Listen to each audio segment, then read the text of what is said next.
So Arturia just keeps updating the MicroFreak, and like a year ago it was the noise oscillator and chord mode and scale mode, and then back in the fall there was the vocoder update, and now for the 3.0 update there are several different things in it that I'm going to cover today. One of them is a unison mode. Now, unison mode is a little bit like chord mode, where that it lets us spread out the tuning of oscillators. Now, chord mode will let you tune things at different intervals like this.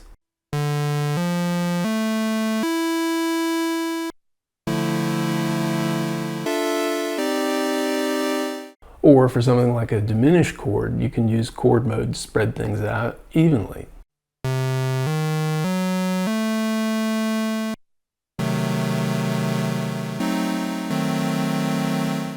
Now, I can duplicate that in unison mode just by setting the distance between the oscillators to 3 semitones. Unison mode lets us spread out the oscillators with microtonal adjustment, so you can do a little bit of spreading to just sort of thicken a sound.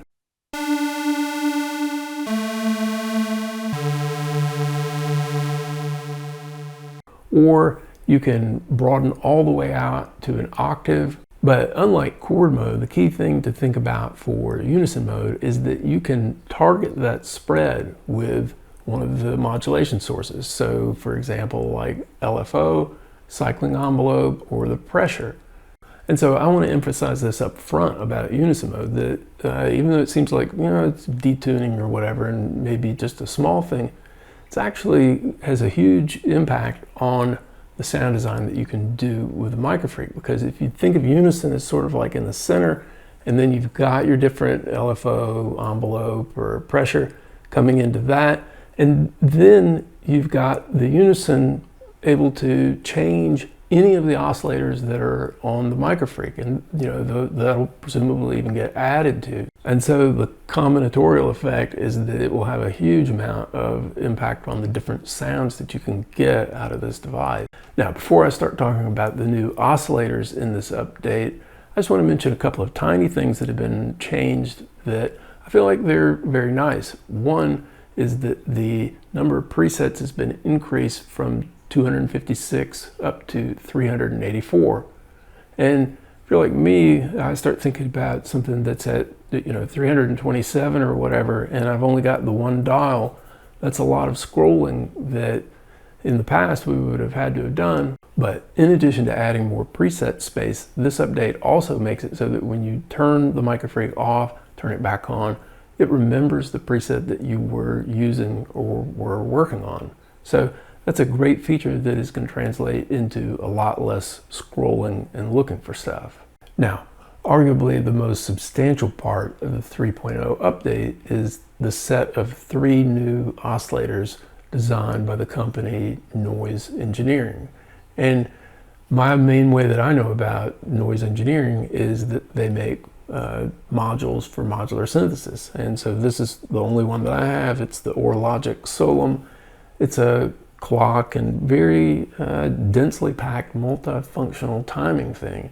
And I just bring that up because they're sort of known for packing a lot into a little, and I feel like that's the case of what's going on with their MicroFreak oscillators. Now, I feel like I'm saying the word noise a lot. Noise update a year ago, noise engineering, and yes, each of the oscillator modes actually has a noise component. Now, as an aside, say you want to make a noisy snare. Here's one. I'm doing that with the LFO. It's got some nice random features, and I didn't need any updates to be able to do that. And here's another one. Now, that one uses the noise oscillator that came out a year ago. But I think the way to think about this is in terms of resources. That for the first one, I'm having to tie up the LFO to be able to get something that sounds noisy. And then for the second one, the entire oscillator is dedicated to different types of noise, particle noise, and it's got a sort of tonal part to it, but it's pretty minimal. Now, in terms of the MicroFreak's resources, we'll see that for each of these new oscillators, that the noise aspect only takes up one knob, one parameter. So that makes them quite different from the original noise oscillator mode. And in each case, that one noise parameter can still be modulated by all of the different modulation sources that we have on the MicroFreak. So there's a whole lot of sound design potential. Let's go ahead and make some presets.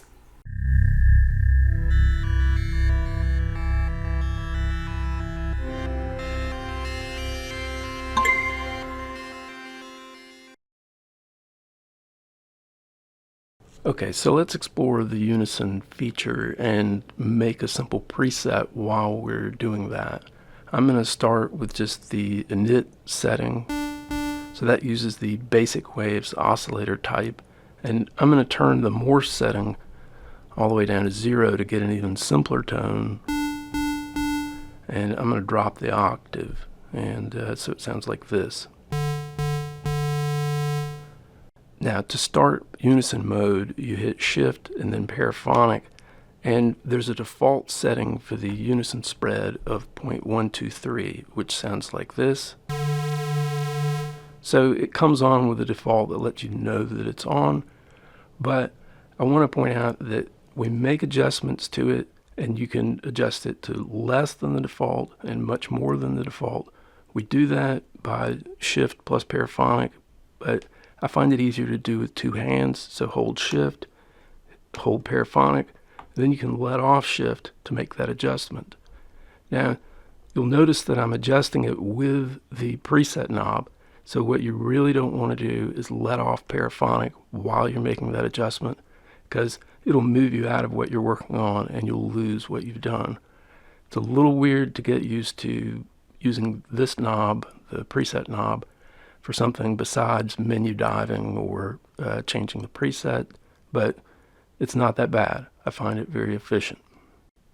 But now I'm going to press hold and lock in a note, and so let's explore the Unison spread just like I described.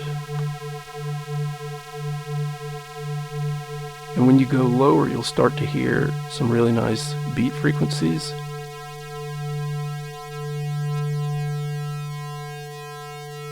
That can get quite slow. And so big point I want to make about Unison is that you get some dynamics out of it sort of for free, where that you're not having to use the LFO or the cycling envelope.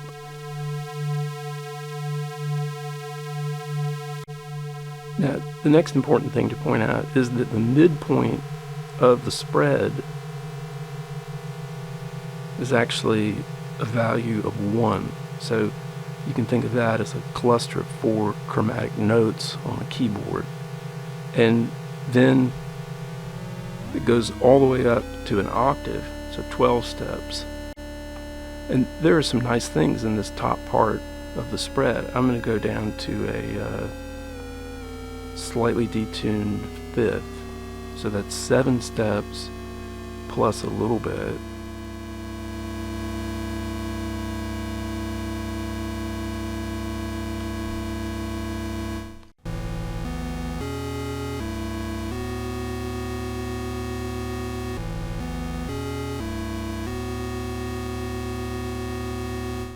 Now you can turn Unison mode off by just hitting the Paraphonic button.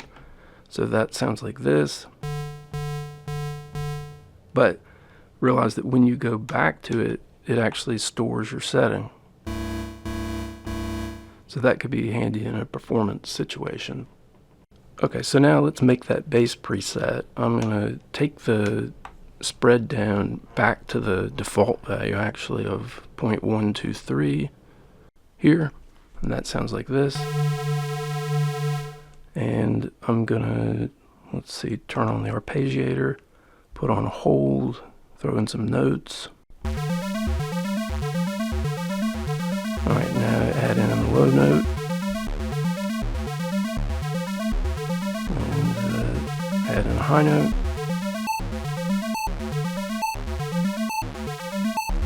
All right, then I'm gonna randomize the arpeggio. And put in a little bit of the spice. Alright, and then changes it a lot to add some glide.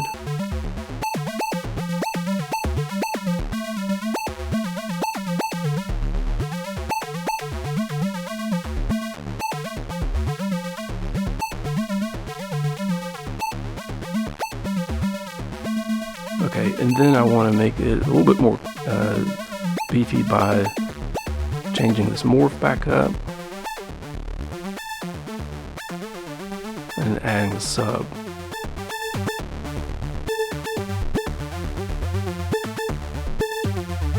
And we can certainly filter that.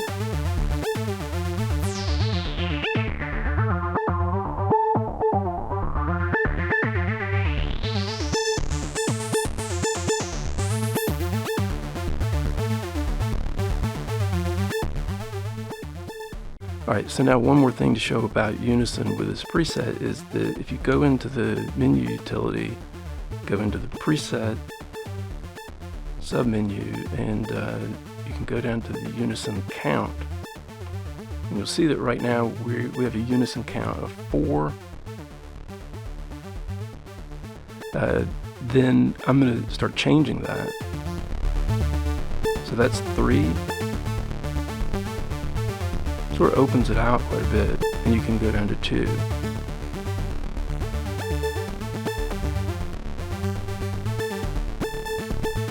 So that's even the sort of thing that you could play with live.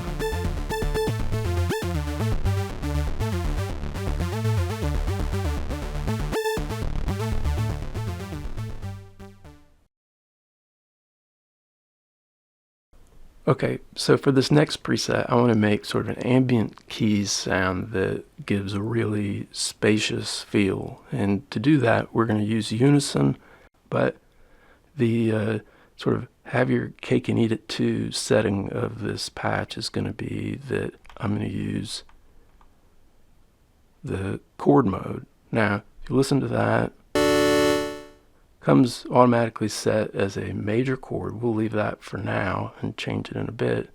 And I want to point out that the original MicroFreak manual said, well, you can't do chords and paraphonic in this chord oscillator mode. So here's this. Sure sounds like you can. And there's a question, well, is that all the notes? And I'm not exactly sure. It's kind of hard to tell, but I feel like the way this is probably working is that the chord oscillator is just doing a wavetable presentation of the chord that you select. And so it's not tying up a bunch of oscillators.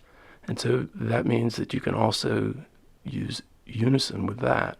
So instead of, like I was saying at the beginning of the video, that chord mode, that's paraphonic mode and chord mode are not compatible with Unison mode, the chord oscillator certainly is compatible. So let's do that.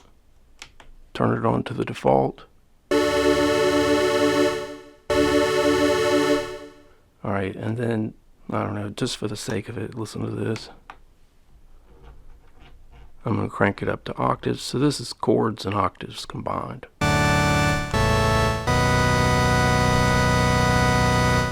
It's a pretty big sound. Alright, I'm going to turn that all the way back down for now.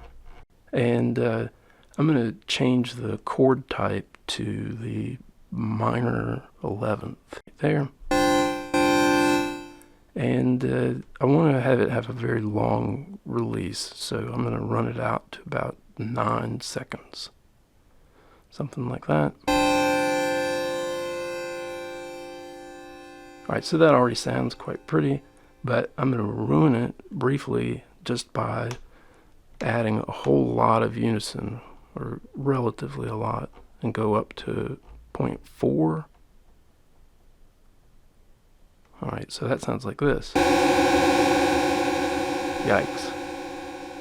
Now, what we want to do is we want to modulate that, but in order to set that up, the first thing we have to do is assign the Unison spread to the mod matrix. So this is really one of the most important things of the whole video, is how to do that. You push the assign button, then you hold shift, then you tap this, and it sets UNISPREAD as the destination for assigned number 1. Now I was talking about hooking the envelope to that, so I just scroll the little dot over to there, and so that's envelope to unison spread, and I'm going to make a change to that number. And what I'm going to do is make it a negative number, and I'm going to start sort of as a default with -30, and we'll make some changes to this and get some very different nice effects. So before I hit a key, what this is going to do is when the envelope goes to its max, so there's no attack, so that's immediately when I push the key, it's going to make this modulation go negative, which is going to bring that unison spread down to 0. So it's basically, or to 0.001, it's basically going to get rid of the unison spread at first, and then as the envelope decays, it's going to bring the unison spread back. So now to show that, when I hold the key down, it sounds pretty normal, but then when I let off, it does that unison spread as a function of the envelope. And even though it may hit a unison spread that's fairly big, the volume's low enough to where that it's not unpleasant. And I think it's got a real spaciousness to it.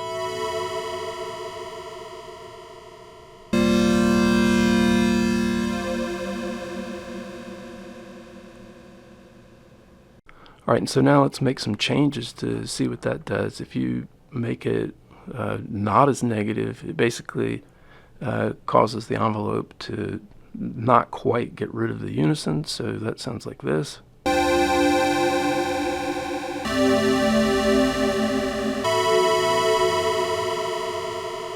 It's a little bit more of a subtle effect.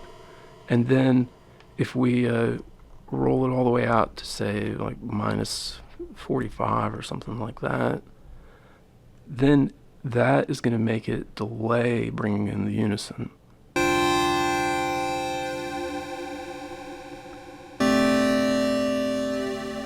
And so this is a matter of taste. I'm going to just put it back to 30.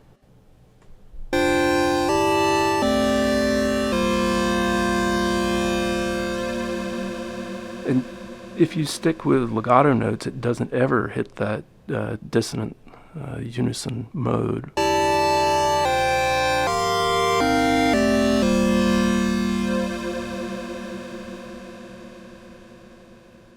Okay, so last thing on this, let's make sort of a variant of it. I'm going to bump the octave up, but then change the shape knob up to 57. So this changes the timbre of the chord itself. So that sounds more like this. A lot more muted. And then I want to make a change to this negative to about 20. And I thought it was a really nice setting.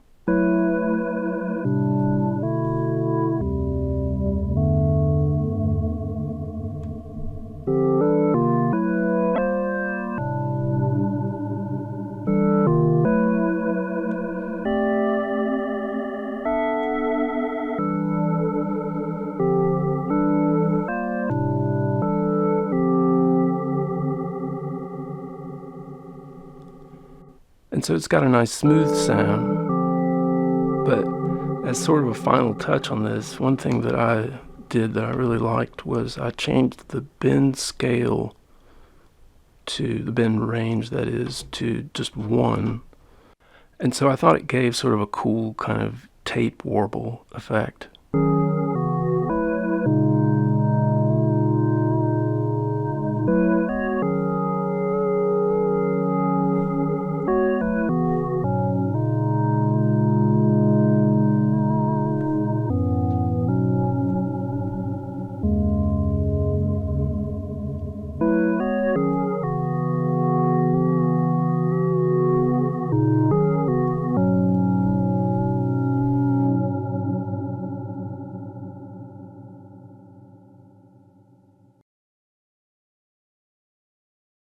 Now, the first of the noise engineering patches is called bass.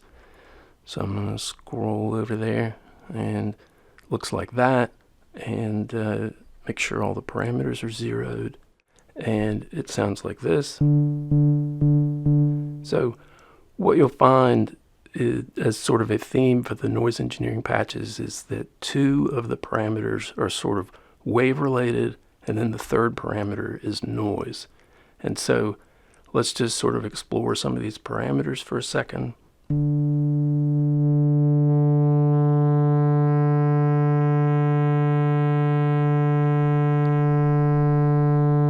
It's actually called saturate, and then this is the fold.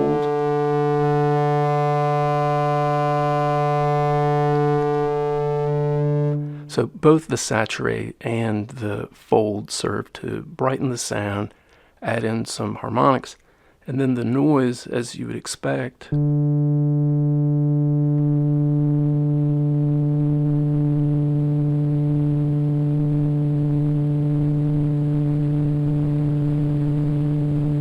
it does add noise, but it also adds a sort of instability. And what you'll find is that it's not just like sort of a pizza where you're adding toppings, a little bit of noise, a little bit of fold, or that sort of thing.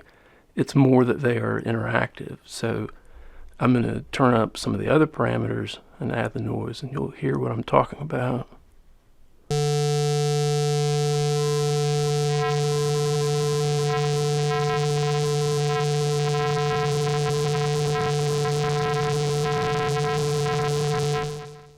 And so that makes that instability a lot more apparent. Now, this is going to be an easy preset to do. I'm going to set all of these parameters to 0, and then we're going to sort of impulse them or pop them with the cycling envelope.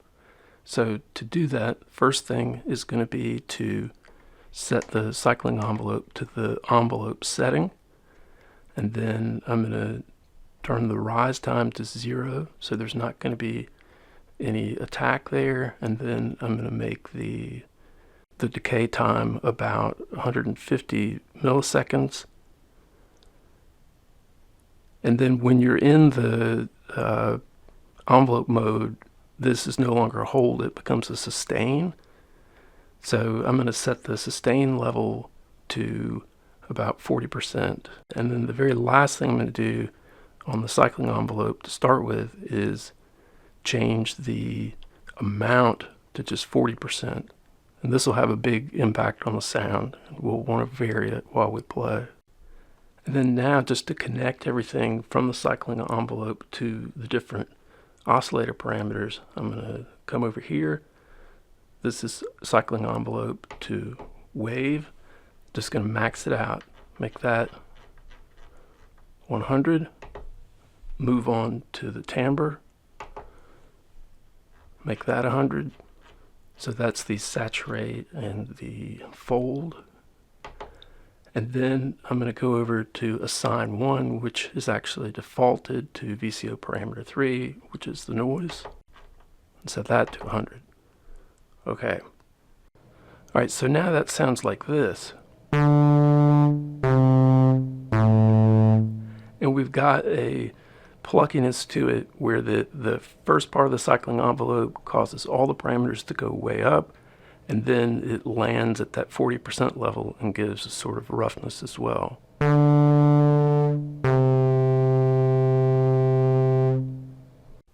And so now to really hear what this preset does, I'm going to turn on the arpeggiator, and I'll put on hold. Let's put in some notes.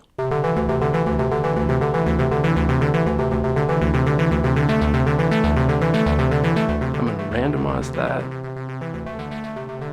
add some spice,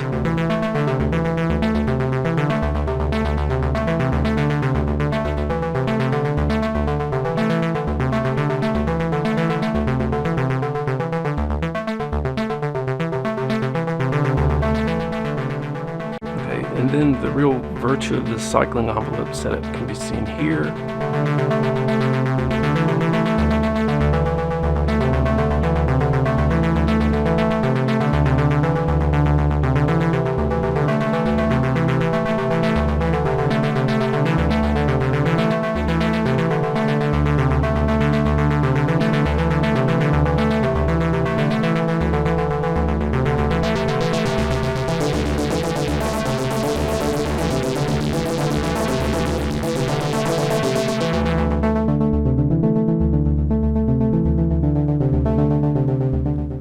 So it's a lot of effects that you can get out of the one type of modulation from the cycling envelope. I'm going to bump up the arpeggio octave.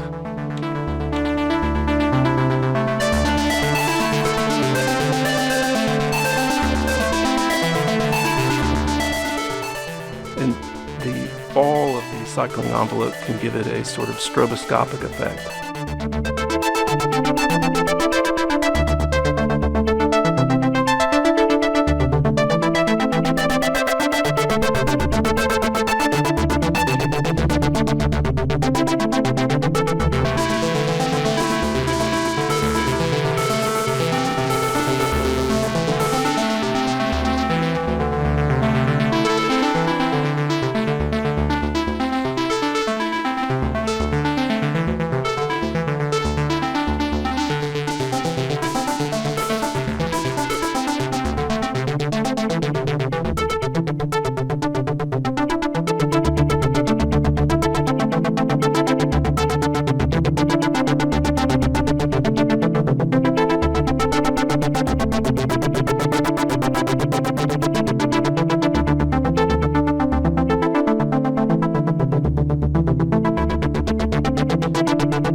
Alright, I'm back to the initialized preset. I'm going to turn on paraphonic and leave it in octave 0.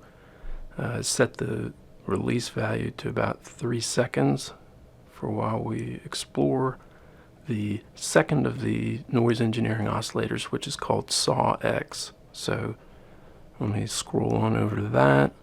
There it is.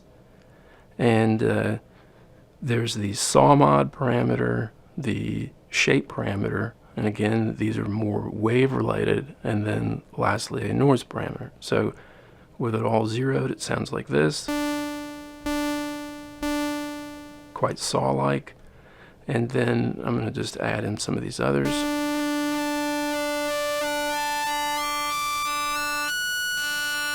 So that's sort of overtones there on SAW mod, and then this shape,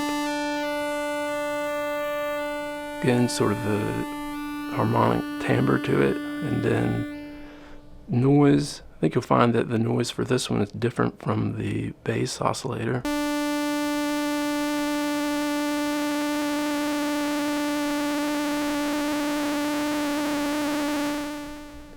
And once again there's an interplay between.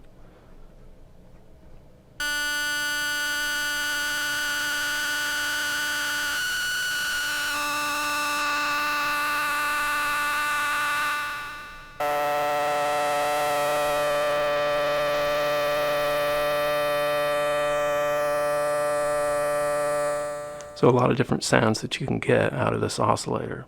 Now I'm going to set SAW mod to 15, shape to 6, and the noise to 26. And then I'm going to run the envelope release out to 7 seconds so that we can hear everything better. Okay, so now for a change I want to use the LFO to modulate. I'm going to turn off the sync, and I'm going to set it to the triangle waveform, and I'm going to set the rate to 1.2 Hertz, and this will be largely a matter of taste. Alright, then another key thing, I'm going to dig down into the utility preset menu, and I'm going to turn the LFO retrig on, and that'll just ensure that we get a consistent sound whenever we press a key. That's going to be what the LFO is doing. Now what we're going to do is we're going to hook it to the SAW mod parameter. So that's LFO to wave right there.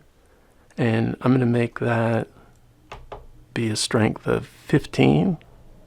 So it's going to take the saw mode parameter from 0 up to 30 and oscillate that back and forth. Now, that sounds like this.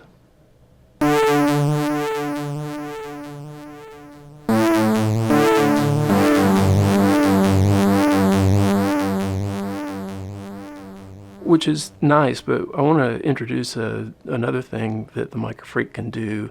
So I want to use the envelope to modulate the amount of modulation that the LFO does on the saw mod parameter. And to do that, we're going to go back here to the envelope and assign one setting, and I'm going to press that and scroll over to the modulation that we just made with the LFO, and then let off. And then when I scroll back to that, it's going to say envelope LFO, so it's like envelope and LFO strength. And then what I'm going to do is make that negative 15.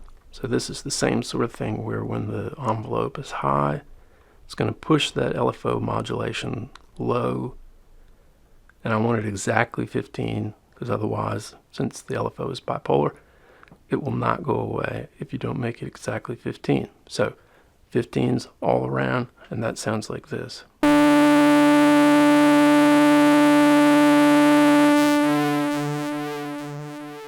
So that's no LFO modulation when I hold the key down. And then it starts to kick in as the envelope starts to decay. And so one thing you'll find on a patch like this is that you can use one key to sort of ground the sound where it doesn't fluctuate. Hold that down, and then as you play through some other notes, you'll get the LFO oscillation.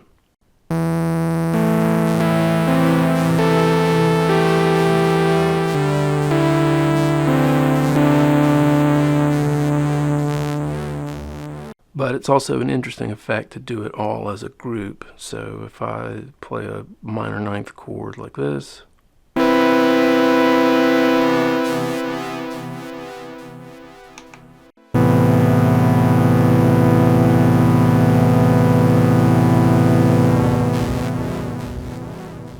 and it picks up a sort of buzziness towards lower octaves that's really pretty.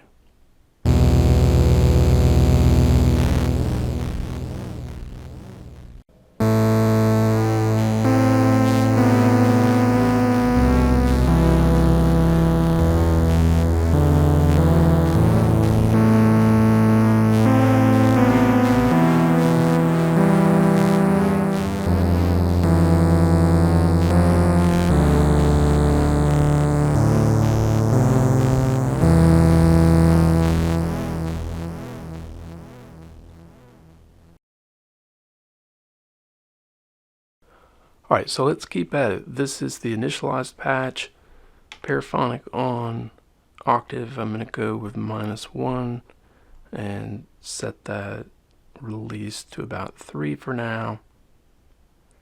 And so we're going to take a look at the third and final of the noise engineering oscillators, and that is the harm. Looks like that. And it's quite different from the other two in that while these are both wave related parameters and this is noise, this first parameter, the spread parameter, is very different from anything in the other two oscillators.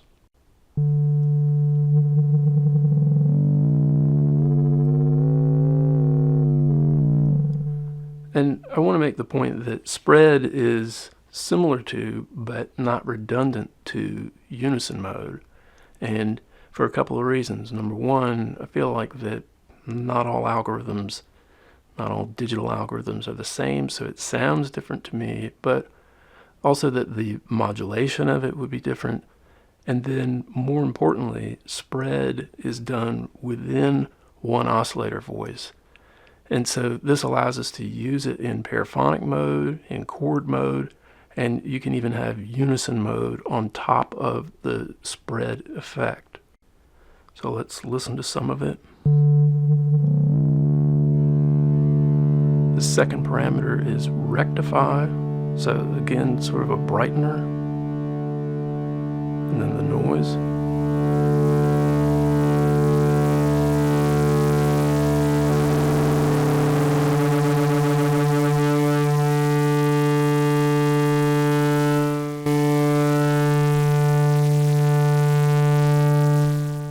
And I find that the spread effect really also serves to thicken the noise out as well.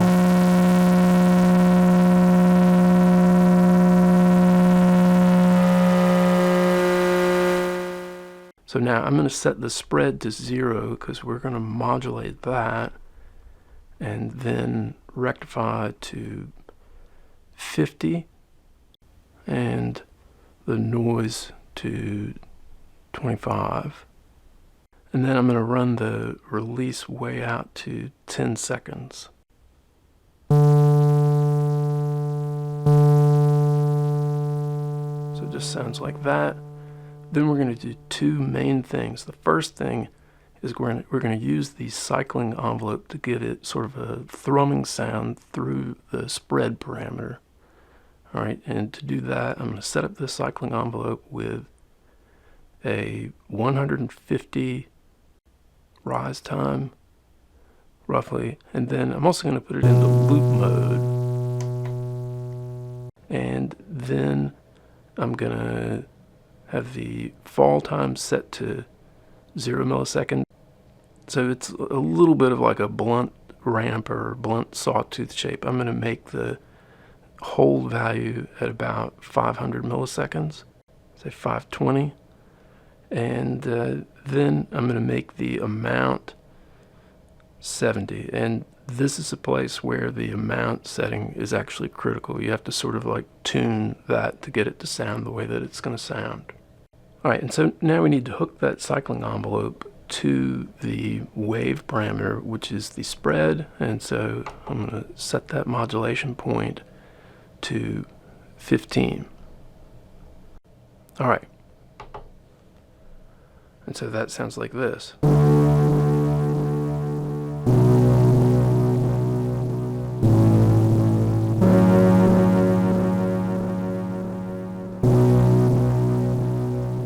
Alright, so that's sort of our bass sound, but what I want to do is add in some filtering, and I'm going to sort of completely change the default where I go from low pass, not band pass, to high pass filter, and then I want to turn the cutoff all the way down to 20 hertz, so just a slight bit above the bottom.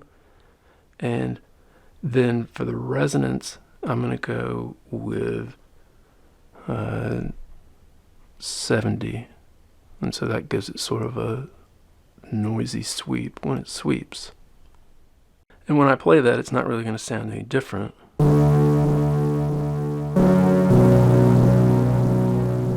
But I want to hook the pressure modulation to the cutoff frequency. So to do that, real straightforward. There it is, pressure, cutoff, push that, and I'm going to set that to 50. And so now what is that going to do? Think of it that you've got sound in the lows, middle, high, and then the filter is sort of like that, but when I push down on a key, push pressure onto it, then it's going to shift that cutoff and get rid of the bottom frequencies. So that sounds like this. When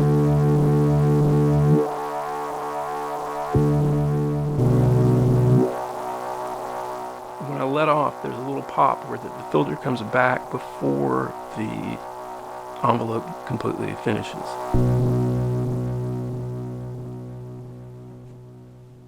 And you can certainly explore other values for this pressure to cut off setting, and I feel like this one's pretty good. It has a good sweeping effect, but it doesn't get rid of all of the sound, so it's sort of a compromise.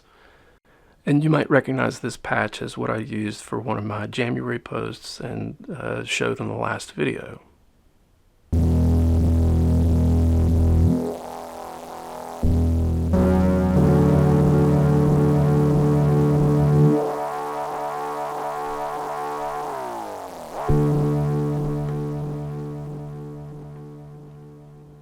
And one last thing about this patch is just that it's definitively paraphonic, where the I can play over here, close the filter, and then everywhere else that I play has that sound. So they're not independent, and that's because it's not polyphonic on the MicroFreak, it's paraphonic, so we've only got one filter. And in some ways that's a limitation, but it can also be a way to play a patch like this.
So I've always felt like the MicroFreak can make an impressive array of sounds, and these new noise engineering oscillators, they add to that. Unison mode adds to that, and yet I think it can always use some support of some sort. So to close this video out, I'm going to add in the PO32 tonic, some beats, some bass to go with it, have it synced up, use the Korg in DS1 for some reverb, maybe delay.